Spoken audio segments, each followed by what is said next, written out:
요한계시록 19장 19절에서 21절 말씀 같이 읽습니다. 또 내가 보매 그 짐승과 땅의 임금들과 그들의 군대들이 모여 그 말 탄 자와 그의 군대와 더불어 전쟁을 일으키다가 짐승이 잡히고 그 앞에서 표적을 행하던 거짓 선지자도 함께 잡혔으니 이는 짐승의 표를 받고 그의 우상에게 경배하던 자들을 표적으로 미혹하던 자라. 이 둘이 산채로 유황불 붙는 못에 던져지고 그 나머지는 말탄 자의 입으로부터 나오는 검의 죽음에 모든 새가 그들의 살로 배불리더라. 아멘. 예, 말씀 나누겠습니다. 요한계시록 112번째 시간입니다. 약해져라, 낮아져라입니다.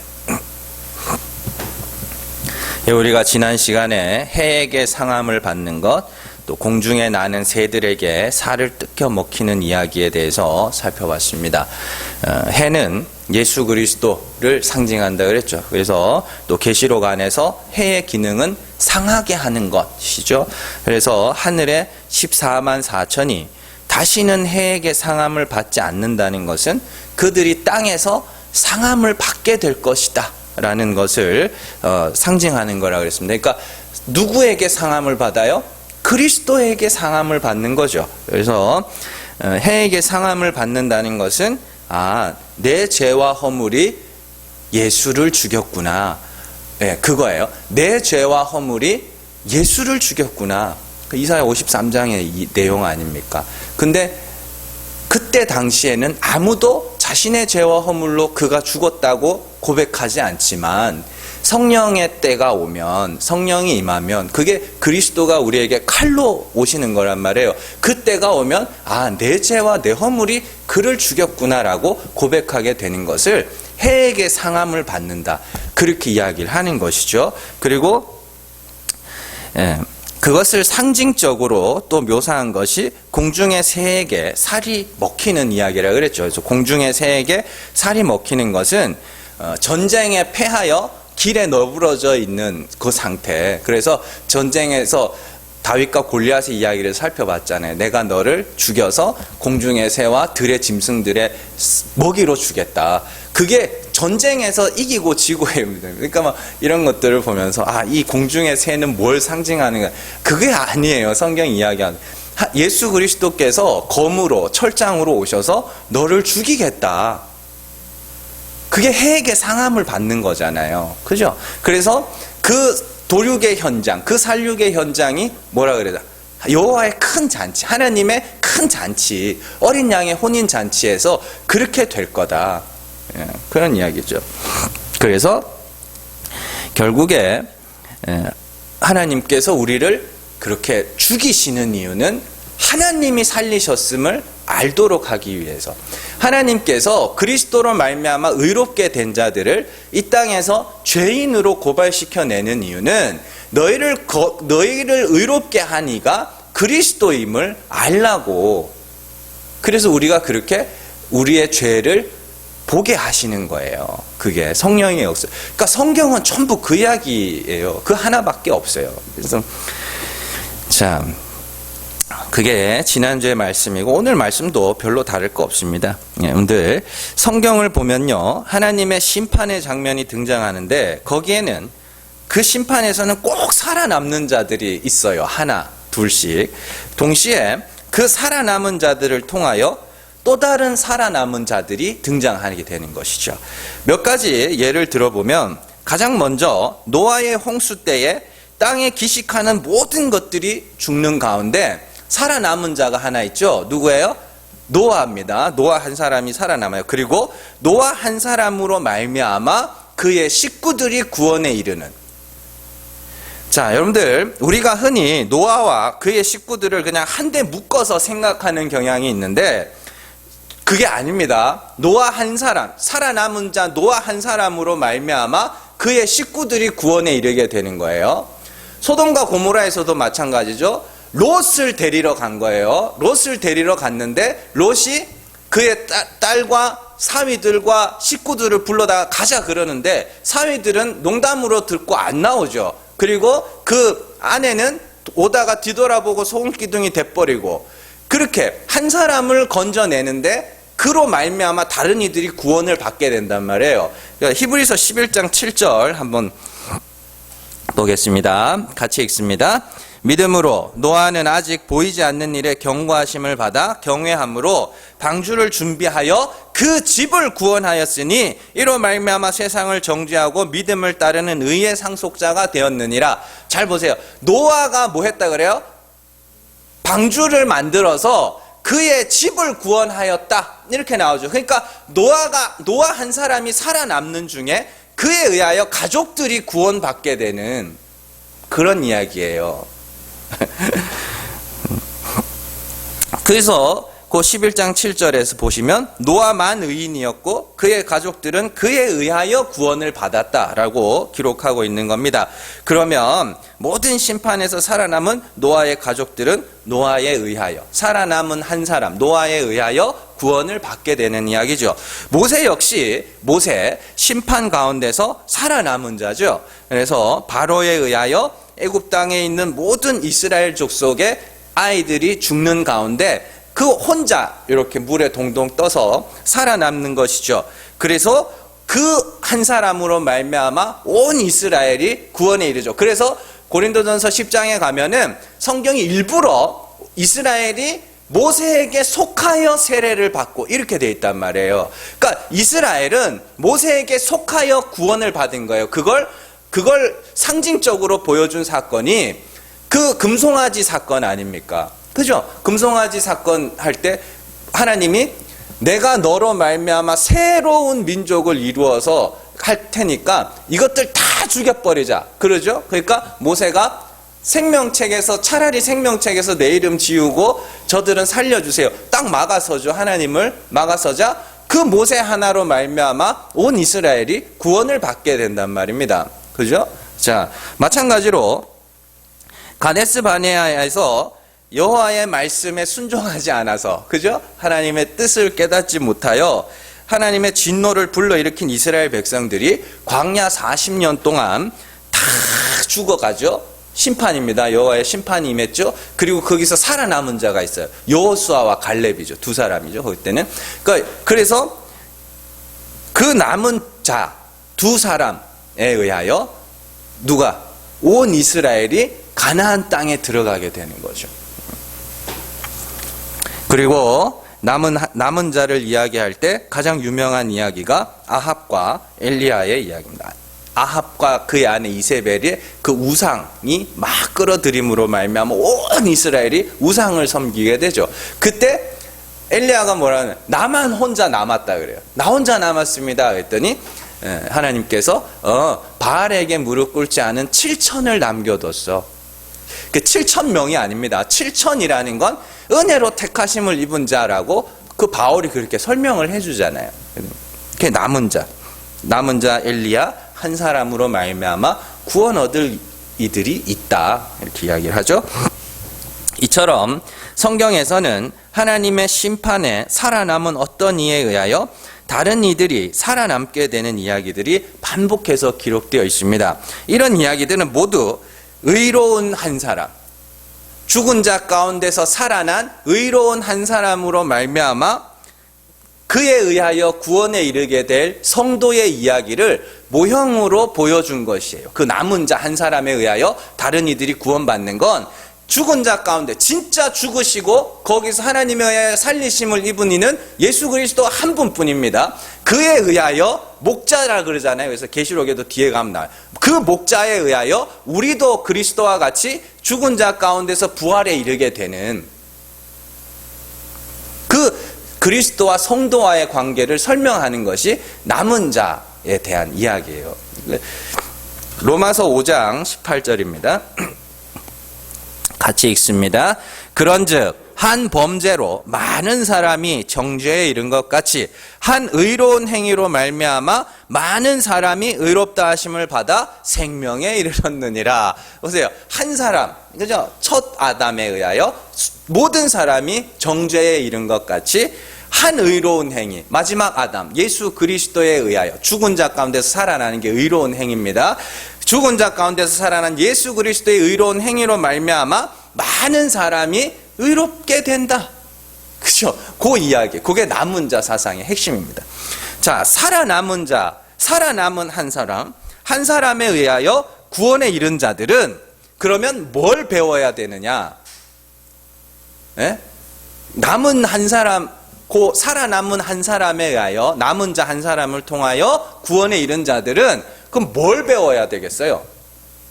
그가 아니면 죽었어야 될 자구나. 그걸 배워야 되는 거예요. 인간들은요, 살려놓으면 살려놓으면 보따리 내놔라 하는 사람이죠. 물에 빠져가지고 죽어가는 사람 겨우 건져 놓으면 뭐 해달라 그래요? 보따리 내놔. 내 보따리 어떻겠냐고. 그게 인간들입니다. 진짜로 그래요. 진짜로 그렇잖아요. 그죠? 그래서 교회를 다니는 성도들도 하나님께서 그를 구원하시기 위하여 어떤 일을 행하셨고 어떤 희생을 치르셨으며 또한 자기들이 받은 사랑이 얼마나 엄청난 것인지를 알기보다 이제 우리는 의롭게 됐으니까 이 땅에서 잘 살게 해주세요. 이렇게 가버리는 거예요. 잘 산다는 것이 단순히 돈 많이 주시고 건강하게 해주시고 여기서 뛰어넘어서 이제는 이 생활 수준들이 굉장히 높아지다 보니까 이제는 내가 더 의롭고 돋보이는 자가 되게 해달라. 그런 식으로 가버리는데 그건 잘못된 거예요. 성경은 그렇게 이야기하고 있지 않아요. 그런 살려놓으면 보따리 내놓으라고 하는 일이 일어나지 않도록 하기 위해서 살아남은 자들에게 하나님은 그가 아니면 너희가 죽었어야 될 자야 라는 것을 가르치신다. 네. 그게 남은 자 사상의 핵심이에요. 남은 자 사상 성경에 책도 많이 나오고 이랬는데 진짜 핵심은 그거예요. 그가 아니면 나는 죽었어야 될 자구나를 가르쳐 주시는 거예요. 레위기 26장으로 가보세요. 레위기 26장 36절에서 42절 말씀입니다. 자, 잘 읽으셔야 돼요.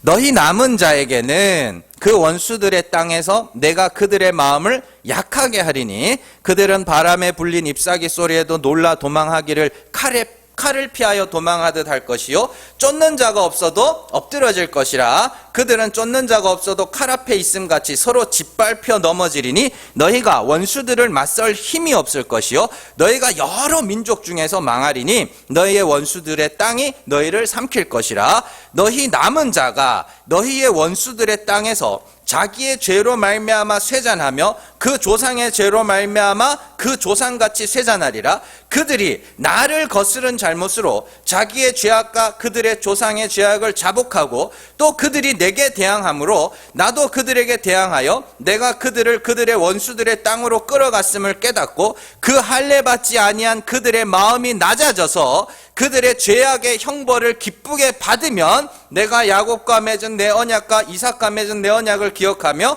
네 아브라함과 맺은 내 언약을 기억하고 그 땅을 기억하리라.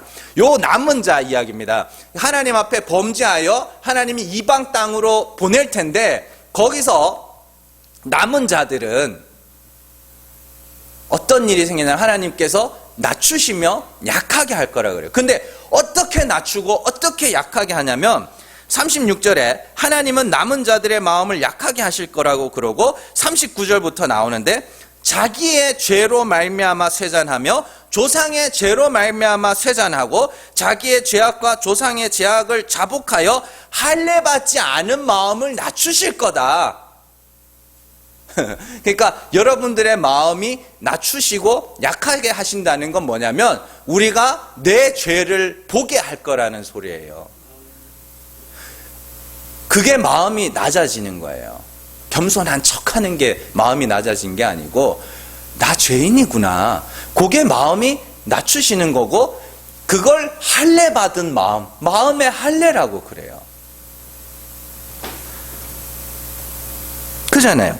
할례 받지 않은 마음이라는 것은 자신의 죄를 알지도 자복하지도 못한 상태, 그 상태를 할례 받지 않은 마음이라고 하고 그 마음을 높아진 마음이라고 이야기하는 겁니다. 그래서 성경에 보면 마음을 높은 데 두지 말라. 그게 뭔 말이냐면 난 죄 없어. 그거 하지 말라는 이야기예요. 근데 그 일이 누구에게만 일어나냐면 남은 자들에게. 그러니까 남은 자니까 다 죽고 남은 자 그게 아니라 그냥 그 일이 일어나는 자들이 그냥 남은 자예요. 곧 하나님은 그리스도로 말미암아 구원에 이를 자들을 그들의 죄를 가르쳐 그들에게 죄를 보게 하시고 그 죄를 자복하게 함으로써 그리스도가 아니면 나는 죽었어야 될 자구나를 배우게 하시겠다는 소리예요. 그들을 은혜로 택하심을 입은 자, 남은 자라고 부르는 거예요. 7천이라고. 그러니까 7천은 숫자 아닙니다. 7천 명이 아니고 그들을 그냥 은혜로 택하심을 입은 자, 그걸 7천이라고 부르는 거예요. 이렇게. 로마서 9장 27절에서 29절 말씀입니다. 같이 읽습니다. 또 이사야가 이스라엘에 관하여 외치되 이스라엘 자손들의 수가 비록 바다의 모래 같을지라도 남은 자만 구원을 받으리니 주께서 땅 위에서 그 말씀을 이루고 속히 시행하시리라 하셨느니라. 또한 이사야가 미리 말한 바 만일 만군의 주께서 우리에게 씨를 남겨두지 아니하셨더라면 우리가 소돔과 같이 되고 고모라와 같았으리라 함과 같으니라. 아멘. 여기서 씨가 뭐냐면 자손이란 뜻이에요. 히브리어로 제라인데 그건 자손, 씨예요. 하나님이 자손을 남겨두시지 않았다면 예수 그리스도입니다. 하나님의 아들 예수 그리스도가 아니었으면 우리가 소돔과 고모라 멸망받아 마땅한 자였네. 요게 남은 자들에게 일어나는 일이란 말입니다. 그 이야기잖아요. 특별히 이사야가 이스라엘에 관하여 외치되 이스라엘 자손의 수가 비록 바다의 모래 같을지라도 이렇게 돼 있죠. 로마서에서 바울이 말하는 이스라엘 유대인은 혈통적 이스라엘 유대인이 아니라 이면적 이스라엘 유대인, 교회를 이야기하는 겁니다. 예수를 믿겠다고 하는 많은 사람들이 교회에 와 있다 할지라도 그 중에 남은 자, 하나님이 은혜로 택하신 자들만 구원에 이르게 될 거라는 것인데 그들은 어떤 일을 겪게 될 거냐? 그리스도가 아니면 우리는 죽어야 될 자구나. 그 고백을 하게 할 거라는 이야기예요. 그걸 성령의 인도하심이라고 부르는 거예요.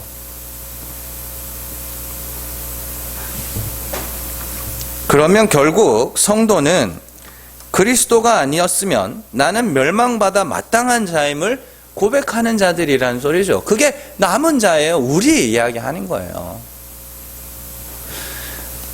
은혜로 택하심을 입은 7천. 그렇게 그가 아니면 여호와의 씨, 여호와의 자손, 예수 그리스도가 아니면 나는 심판받아야 할 자임을 알아가며 고백하는 자들을 성령의 인도하심 아래 있는 자들이라고 하는 거예요. 그래서 아까 레위기 26장의 그 말씀, 그죠? 남은 자들에게 그들의 죄를 통하여 그들을 낮아지게 할 것이며 그들을 약하게 할 것이다. 그렇게 말하죠. 그 일이 에스겔 36장에 그대로 기록되어 있는 거예요. 이 주보 가져가시면은 레위기 말씀과 그 에스겔 말씀을 꼭 대조해서 한번 집에 가셔서 읽어보세요. 여기서 제가 설명을 해드리고 풀어드리는 거니까 집에 가셔서 진짜 그러한가 하여 말씀을 꼭 상고해 보시기 바랍니다. 에스겔 36장 26절에서 32절입니다. 같이 읽습니다. 또 새 영을 너희 속에 두고 새 마음을 너희에게 주되 너희 육신에서 굳은 마음을 제거하고 부드러운 마음을 줄 것이며 또 내 영을 너희 속에 두어 너희로 내 율례를 행하게 하리니 너희가 내 규례를 지켜 행할지라 내가 너희 조상들에게 준 땅에서 너희가 거주하면서 내 백성이 되고 나는 너희 하나님이 되리라. 내가 너희를 모든 더러운 데에서 구원하고 곡식이 풍성하게 하여 기근이 너희에게 닥치지 아니하게 할 것이며 또 나무의 열매와 밭의 소산을 풍성하게 하여 너희가 다시는 기근의 욕을 여러 나라에서 당하지 아니하게 하리니 그때에 너희가 너희 악한 길과 너희 좋지 못한 행위를 기억하고 너희 모든 죄악과 가증한 일로 말미암아 스스로 밉게 보리라. 주 여호와의 말씀이니라. 내가 이렇게 행함은 너희를 위함이 아닌 줄을 너희가 알리라. 이스라엘 족속아 너희 행위로 말미암아 부끄러워하고 한탄할지어다. 아멘. 성령이 임하여 이방 땅에 있는 바벨론에 가 있는 이스라엘 백성들에게 주의 영, 내 영을 부어서 그들로 하여금 자신의 죄악과 허물과 가증한 행위로 말미암아 스스로 밉게 보고 한탄하며 자복하게 할 거다. 레위기에서는 하나님께서 범죄한 이스라엘을 원수들의 땅에 보내어서 자신들이 죄인이었음을 자복하게 하겠다. 그렇게 말씀하셨죠? 그게 마음을 약하게 하는 것이며 마음을 낮아지는 것이며 마음의 할례를 받는 것. 그리고 하나님이 바벨론 땅에 포로로 끌려간 이스라엘 백성들을 건져낼 거라 약속을 하시면서 그들에게 새 영, 내 영, 성령을 부으셔서 그들이 좋지 못한 행위와 가증한 일로 말미암아 스스로 밉게 보이고 한탄하며 탄식하게 하실 것이다. 그걸 부드러운 마음이라 그러잖아요. 부드러운 마음은 마음이 부드러워져가지고 그냥 사람들한테 부드럽게 대하는 게 아니라 그랬죠. 자신의 옷을 찢고 죄를 뒤집어 쓰며 자복하는 것, 그게 부드러운 마음이에요. 그래서 여기서 제일 중요한 말씀이 그 32절 보시면 이렇게 행함은 너희를 위함이 아닌 줄을 너희가 알리라.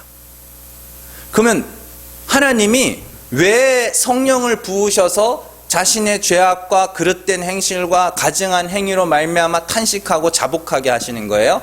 너희를 위함이 아니라는 말이 뭐냐면 내가 너희를 살려냈어. 에? 내가 너희를 구원했어 라는 것을 가르쳐 주시겠다는 뜻이에요. 그러니까 바꿔 말하면 살려놨으니까 보따리 내놓으세요. 그거 못하게 하겠다는 소리예요. 그런 이야기예요. 그러니까 레위기의 말씀, 레위기에 나오는 남은 자에 대한 이야기와 에스겔의 남은 자의 이야기, 로마서에 나오는 남은 자의 이야기가 똑같죠. 아, 그가 나를 살리셨구나. 그가 나를 살리셨구나.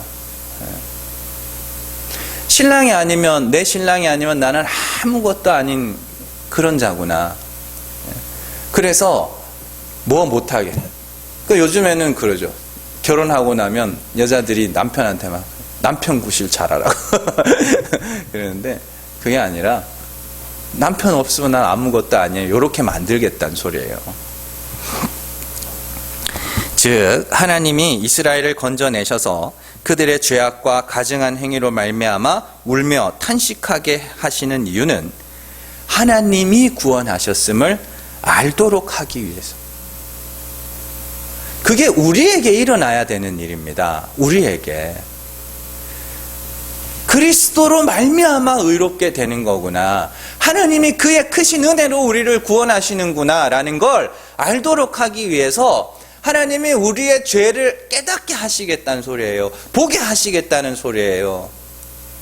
우리의 죄를 하나님이 막 감춰주시고 그게 아니라 하나님 앞에서 하나님 이거는 그냥 죽어 마땅한 죄인일 뿐임을 가르치겠다는 소리예요. 그래서 정말로 역사적으로 봐도 역사적으로 많은 부흥의 운동들이 있었지만 그 부흥의 운동은 항상 회개로 시작하는 거예요.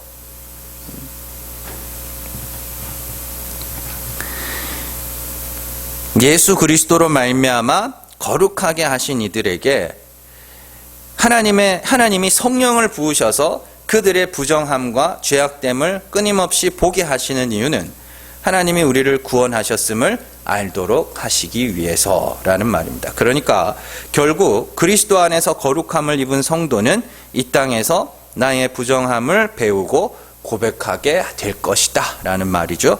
우리는 그러한 성령의 인도하심을 따라서 살아야 됩니다. 갈라디아서 5장 16절 말씀입니다. 같이 읽습니다. 내가 이르노니 너희는 성령을 따라 행하라. 그리하면 육체의 욕심을 이루지 아니하리라. 아멘. 갈라디아서 우리 계속 금요일날 살펴보고 있죠. 성령을 따라 행한다. 육체의 욕심을 따라 행한다. 이게 뭐예요? 성령을 따라 행하는 건 그가 아니면 나는 그냥 죄인일 뿐이지. 이게 성령을 따라 행하는 거예요. 육체의 욕심을 따라 행하는 건 뭐예요? 율법과 할례와 자기의 의와 자기의 선한 행실로 스스로 의롭다 하는 거. 그게 육체의 욕심이라 그러잖아요. 그러니까 너희는 성령을 따라 행하라. 근데 성령의 인도하심을 따라 살아간다는 것을 성령의 열매와 혼동하는 사람들이 많이 있습니다. 여러분들, 성령의 열매는 성령의 인도하심을 따라 자신의 죄를 바라보고 마음이 낮아지며 약하여지며 마음의 할례를 받는 자들에게서 나타나는 자연스러운 현상인 것이지, 그걸 억지로 만들어내라는 이야기가 아닙니다. 그래서 가끔씩은 보면 요건 차라리 모르는 게 낫다고 생각될 때가 있어요. 그걸 그냥 성령의 열매를 맺어야지. 그러니까 그것마저도 율법이 돼버리는 거예요. 그것마저도. 사랑해야지.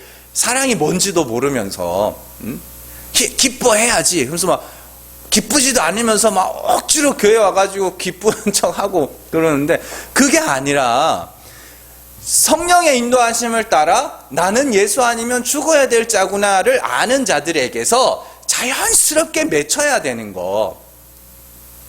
억지로 그걸 해라는 이야기가 아닙니다. 예를 들어서 사도들이 말하는 사랑은 차별하지 않고, 그죠? 물고 먹지 않는 거라 그랬습니다. 차별하지 않는 것. 누가 더 믿음이 좋은가? 또 그 사람의 나타난 어떤 행실을 통하여 저 사람은 믿음이 좋아, 저 사람은 믿음이 없어, 그렇게 차별하지 않는 것. 그게 사랑이라 그랬잖아요. 성령의 인도하심을 따라 나의 죄를 보면서 마음이 약하고 낮아져 가는 자들에게서 자연스럽게 그게 나타날 거 아닙니까? 내가 죄인 중에 괴수임을 알아가고 나는 예수 아니면 죽어야 될 자임을 고백하는 자들에게서 어떻게 저 사람들을 보면서 저거는 지옥 갈 거야. 저거는 믿음이 있어. 믿음이 좋아. 저 사람은 훌륭한 사람이야. 이런 걸 안 하게 될 거라는 이야기예요. 그러니까 그게 성령의 인도하심을 받아 마음이 약하여지고 낮아져가는 자들에게서 자연스럽게 맺혀져야 되는 것이지, 그걸 그냥 강조를 해버리니까 그것마저도 하나의 법이 되고 규례가 돼버리는 모습이 나타나는 것이죠. 자,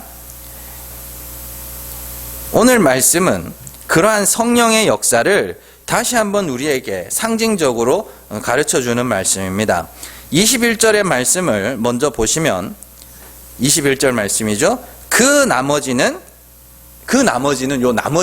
남은 자예요. 그게 뭔 말인지 아시죠? 그 남은 자는 말탄 자의 입으로부터 나오는 검의 죽음에 모든 새가 그들의 살로 배불리더라. 그거는 우리가 지난주에 살펴본 하나님의 큰 잔치에 청함을 입은 자들에게 나타나는 모습과 똑같은 거죠. 그러니까 그 남은 자가 누구란 소리예요?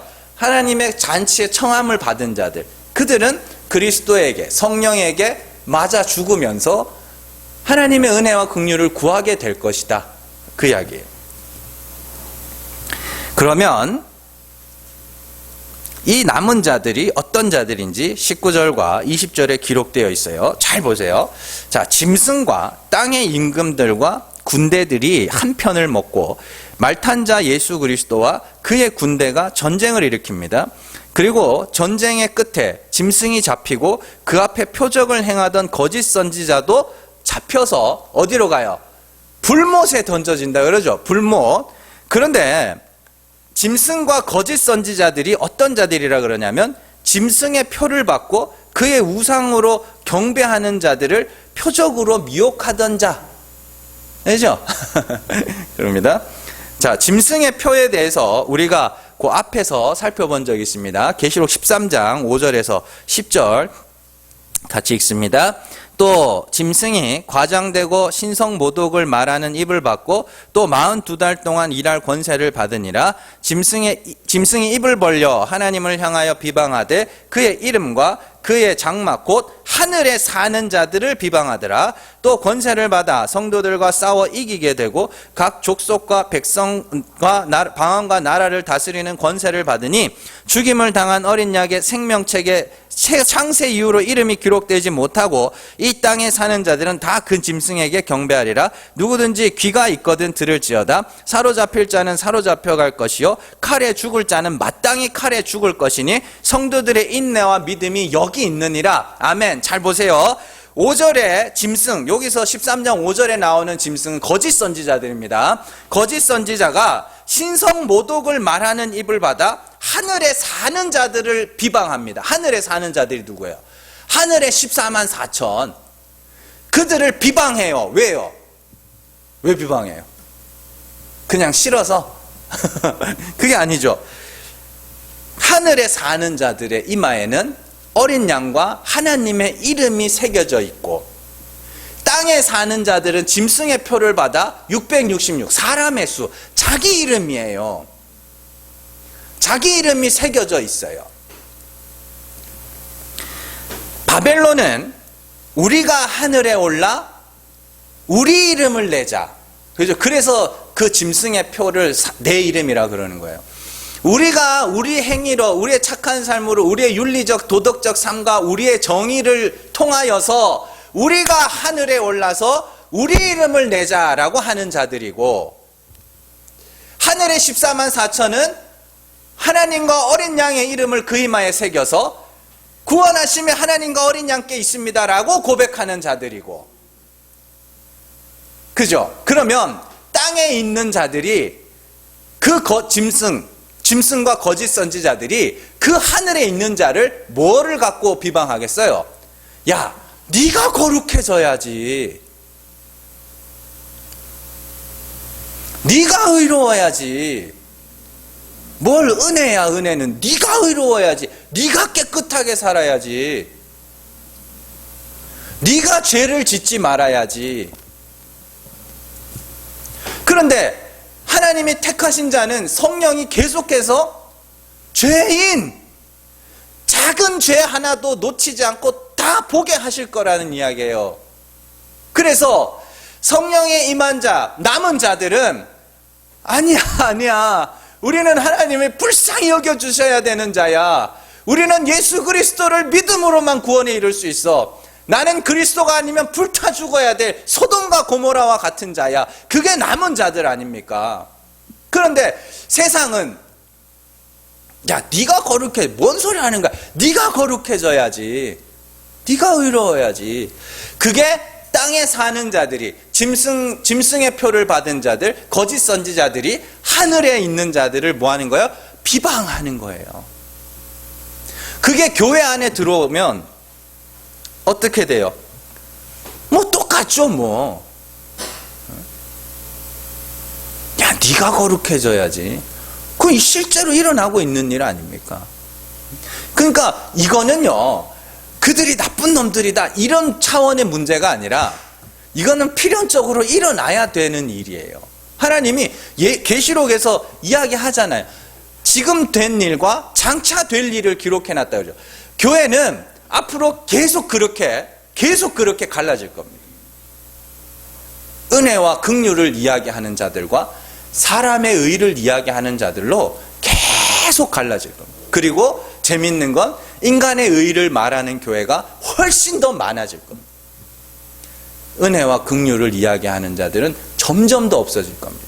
교회가 그렇게 되는데 재밌는 건 세상도 그렇게 갑니다. 세상도 인간의 정의와 그런 걸 말하는 자들이, 깨끗한 삶을 말하는 자들이 훨씬 더 많아질 겁니다.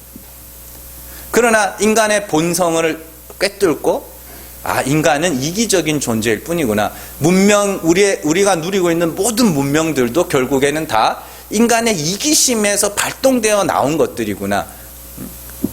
그렇잖아요. 의사들에게 지금까지는 의사들 히포크라테스 선서 이러면서 막 그렇게 이야기하지만 의사들이 이야기하잖아요. 우리 밥그릇 때문에 하는 거 맞다고. 그러니까 그런 거예요. 솔직한 거예요. 그게 사실은. 밥그릇 때문에 하지만 그 결과가 의료 기술의 발달을 불러온 거거든요. 참 아이러니한 거죠. 다 그런 거예요. 모든 사람들이 다 그래요. 그러나 그럴듯한 자기의 명분과 구실과 자신의 착한 행위 몇 개들로 나는 의로운 사람이라 스스로 속이고 거짓말하는 자들이죠. 사실은 다 그렇게 살고 있죠. 그런 거예요. 그러니까 그건 이제 세상에서 일어나는 이야기고, 교회 안에서는 그들은 예수를 모르니까, 그리스도를 모르니까 지금 근데 교회 안에서도 이게 일어날 거라는 이야기예요. 그게 교회 안에서도. 자, 그런데 그 마지막에 9절 말씀, 10절 말씀이죠. 10절 말씀 다시 한번 볼게요. 자, 사로잡힐 자는 사로잡혀 갈 것이요, 칼에 죽을 자는 마땅히 칼에 죽을 것이니 성도들의 인내와 믿음이 여기 있느니라. 이게 중요한 말씀입니다. 전부 다 모든 인간들이 그 거짓 선지자와 짐승의 입에서 나오는 말에 다 넘어가서 모든 수많은 사람들이 그리 갈 건데, 어떤 이들은 사로잡히고 칼에 맞아서 죽게 될 거다. 그래야 사는 거예요. 그들이 남은 자들이에요. 제 이야기가 아닙니다. 자, 10절에 보시면 사로잡힐 자는 사로잡혀 갈 거라 그럽니다. 자, 그거를 사도 바울이 어떻게 이야기하는가? 고린도 후서 10장 5절 말씀 같이 읽습니다. 하나님 아는 것을 대적하여 높아진 것을 다 무너뜨리고 모든 생각을 사로잡아 그리스도에게 복종하게 하니, 에베소서 4장 8절입니다. 그러므로 이르기를 그가 위로 올라가실 때에 사로잡혔던 자들을 사로잡으시고 사람들에게 선물을 주셨다 하였도다. 아멘. 보세요. 하나님을 아는 것을 대적하여 높아진 것, 이게 바벨론 아닙니까? 하나님을 알면, 하나님이 죽은 자를 살리시는 하나님임을 알면 우리는 그 앞에서 죽은 자여야 되는데, 그 하나님을 대적하면 어떻게 돼요? 나는 스스로 살았다 하게 될 거 아닙니까? 나는 의로운 자야. 내 행위들로, 자기의 행위들로 내가 난 의로운 자야, 난 거룩한 자야, 이러고 있을 거 아니냐고요. 그들이 그 하나님을 대적하여 높아진 것들을 하나님이 다 무너뜨리고 그 모든 생각을 사로잡아.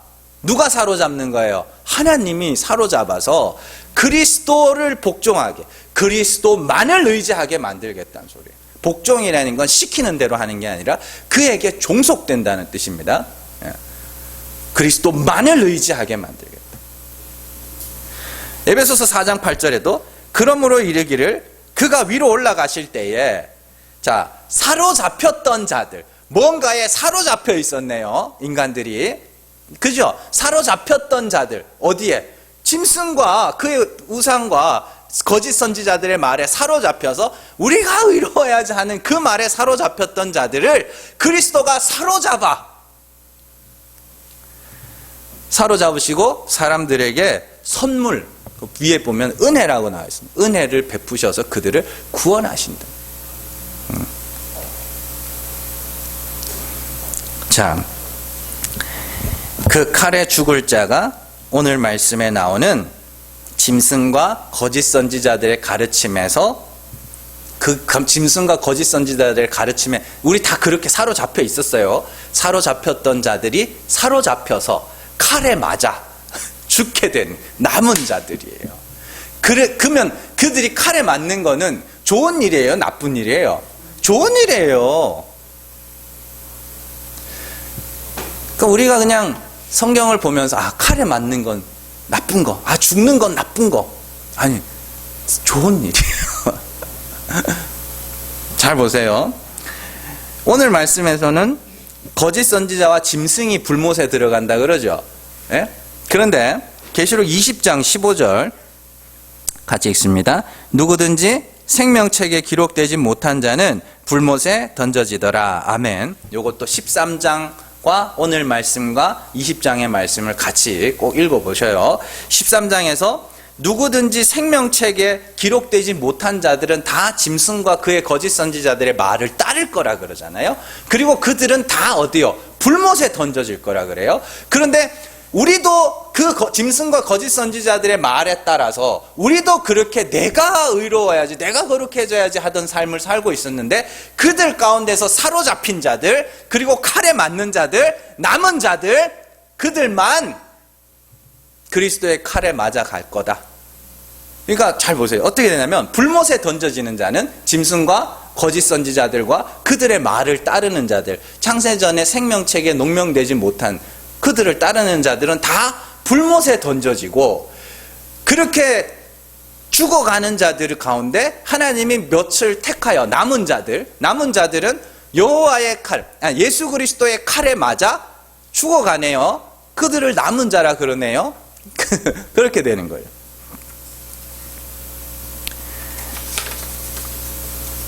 그러니까 그리스도의 칼에 맞아 죽는 것은 축복으로 가는 통로예요. 그래서 성경이 현재의 고난은 장차올 영광과 좋게 비교할 수 없도다, 그렇게 하거든요. 현재의 고난이라니까 그냥 병나고 집 망하고 그런 그 고난이 아니에요. 내가 죄인임을 내가 인정하고 자복. 여러분들이 신앙생활 하면서 그런 일들은 수시로 일어나야 됩니다. 한 번으로 끝나는 게 아니에요. 우리는 그리스도 안에서 거룩하여졌다니까요. 근데 하나님이 너를 거룩하게 하는 건 예수 그리스도라는 걸 가르치시기 위해서 우리의 죄를 보게 하실 거고 자복하게 할 거라는 소리. 그게 남은 자들에게 일어나는 일이란 말입니다. 남은 자들에게만 일어나는 일이에요. 그러면 우리가 그렇게 내 죄를 보고 하나님 내가 죄인이었네요 라고 고백하게 되는 그 고난이 나쁘기만 한 게 절대로 아니다라는 이야기예요.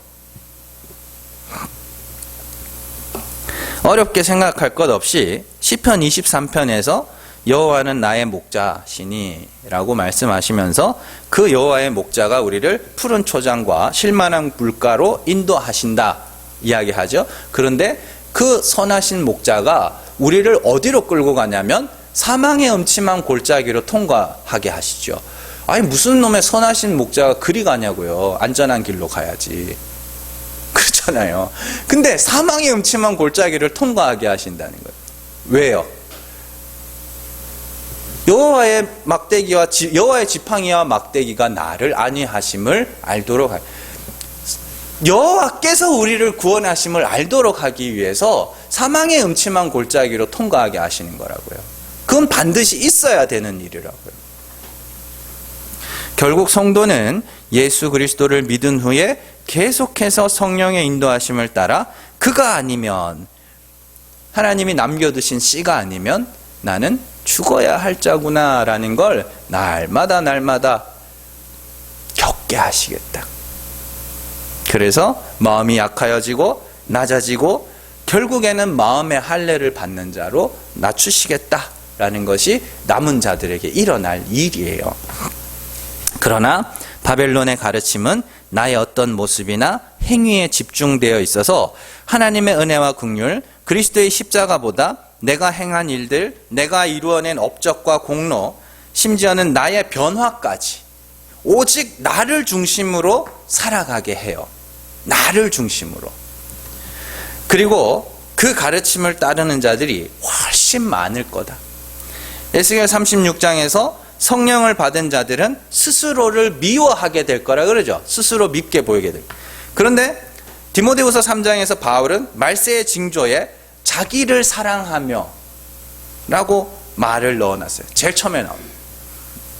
자기를 사랑한다는 것은 자기의 행한 일들로 말미암아 자기 스스로를 가치 있게 여기는 거.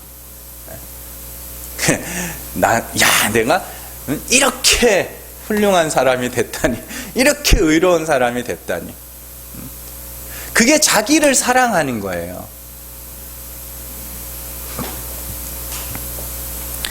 그런데 갈라디아서에 가면 사도 바울이 자기를 사랑한 것처럼, 그죠?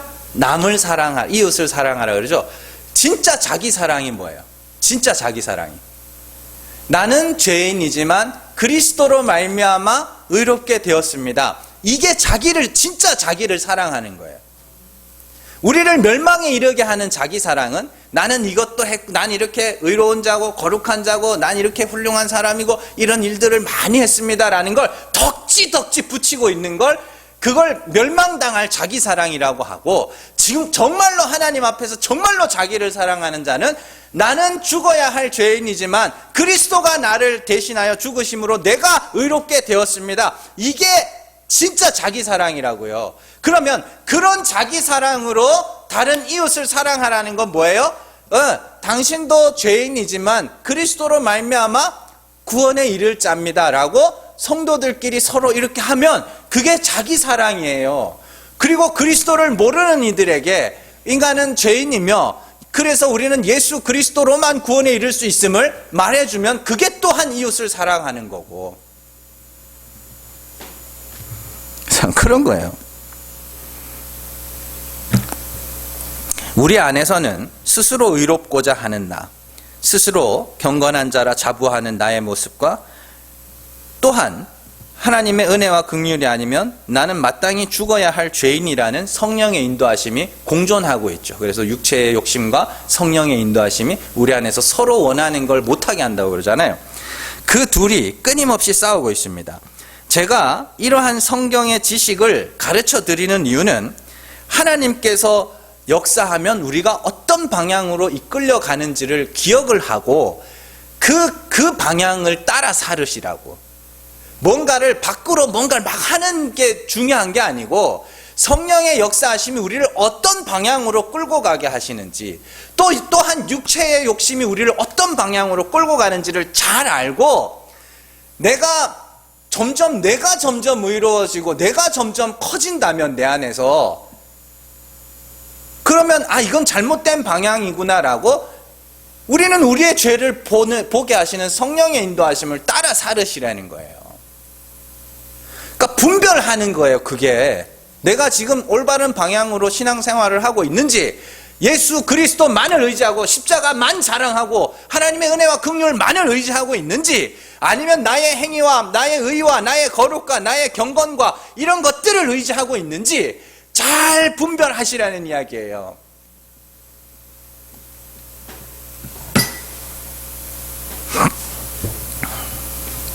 하나님은 은혜로 택하신 자, 남은 자들은 자신의 죄를 알고 마음이 낮아지고 약하여지는 방향으로 인도해 가셔요.